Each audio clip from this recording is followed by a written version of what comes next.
রোহিঙ্গা অনুপ্রবেশের ৭ বছর, তবে এখনও নিরাপদ প্রত্যাবাসনের লক্ষ্যে কোনো সিদ্ধান্ত নিতে পারেনি দুই দেশ।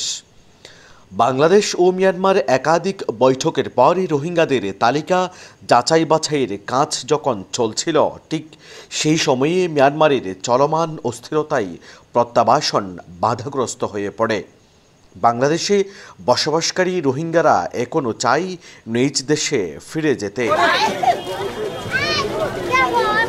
2017 সালের 25শে আগস্ট মিয়ানমারের সেনাবাহিনী উত্তর রাখাইন রাজ্যে রোহিঙ্গা জনগোষ্ঠীর বিরুদ্ধে দমনপীড়ন শুরু করে।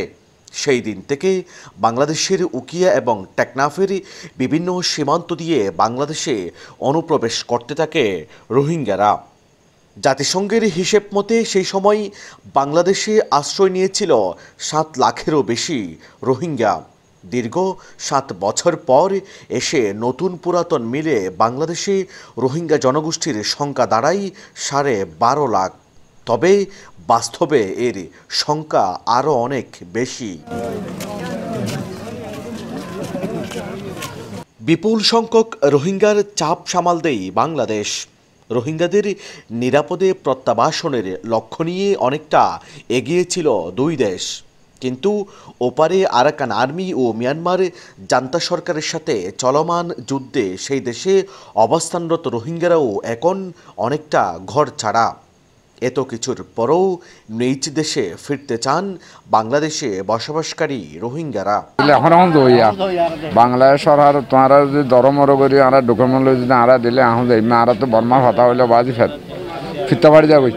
আর বাংলা সরকার যদি ধর্মর করি সারা দুনিয়া ধর্মর করে দিলে আর এখন যাই আর ডকুমেন্ট লই বর্মা তখন যাইলে এখন যাইম বই বর্মাল্লা রাতে দিনে পেট পুরা তাড়াতাড়ি ঘুমেনাও ধরে দেশে যাইলে এখন দিলে এখন যাইম বই। বিপুল সংখ্যক রোহিঙ্গার চাপে কক্সবাজারের আইন শৃঙ্খলা পরিস্থিতির অবনতি ঘটেছে। রোহিঙ্গারা খুন, অপহরণ সহ নানা অপকর্মে লিপ্ত হচ্ছে। নিজেদের অধিকার আদায়ের কথা বলতে গিয়ে রোহিঙ্গা সন্ত্রাসীদের হাতে খুন হন রোহিঙ্গাদের সর্বোচ্চ নেতা মাস্টার মহিবুল্লাহ। এসব কিছু বিবেচনায় এনে স্থানীয়রাও চান রোহিঙ্গাদের প্রত্যাবাসন। আতঙ্কিত, কারণ এখন যে হারে ওখানে বিভিন্ন ওদের রোহিঙ্গাদের আলেকিন আরও অন্যান্য যেভাবে তাদের মধ্যে বিভিন্ন গ্রুপিং এবং তাদের মধ্যে কোনাকুনি দেখা যায়, পত্রিকার পাতা করলে বা টেলিভিশনের সংবাদ করলে বা ফেসবুক করলে আমরা দেখতে পাচ্ছি যে অমুক দিন এত তারিখে একটা অমুক মাঝি খুন, তারপরে সাব মাঝি খুন, তারপরে রোহিঙ্গা মেরে ফেলতে। এদের ভিতরটা আসলে কোনো ধরনের আইন শৃঙ্খলার প্রতি কোনো শ্রদ্ধাবোধ বা ওদের ভিতরে ওই ধরনের কোনো মন মানসিকতা নাই যে ওরা আইন মানবে। এখানে আমরা কোন একটা বিপদের সম্মুখীন হতে যাচ্ছি আরও চরমভাবে। তা আমরা চাই যে এদের প্রত্যাবাসন হোক দ্রুত।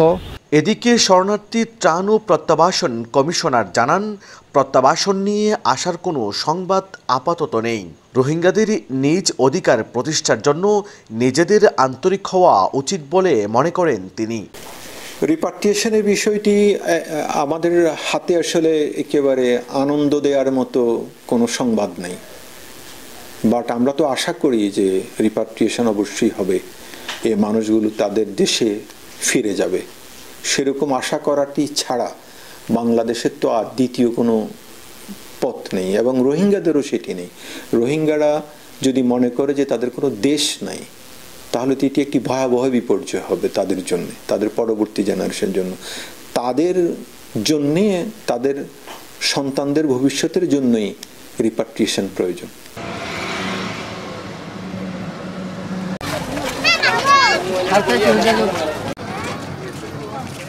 রোহিঙ্গা দলের 7 বছর পার হয়ে গেলেও একজন রোহিঙ্গাকেও নিজ দেশে ফেরানো যায়নি, উল্টো নানাভাবে বেড়েছে অনুপ্রবেশ। রাখাইনের গৃহযুদ্ধ আগের চেয়ে তীব্র আকার ধারণ করেছে, ফলে রোহিঙ্গাদের নিজ দেশে ফেরানোর প্রক্রিয়াটি একেবারেই অনিশ্চিত হয়ে পড়েছে। উকিয়ার রোহিঙ্গা ক্যাম্প থেকে শামীমুল ইসলাম ফয়সাল, TTN, কক্সবাজার।